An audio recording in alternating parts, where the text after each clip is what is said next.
Hello guys. Computer have some strength we discussed last session. In this particular session, I am here to discuss with you weaknesses of computer.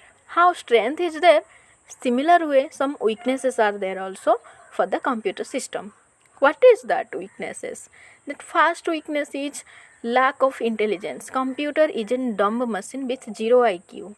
Okay, computer can't computer like human computer don't have IQ. Okay, so thinking, computer cannot think itself, depend on electricity. If without electricity computer system totally shut down.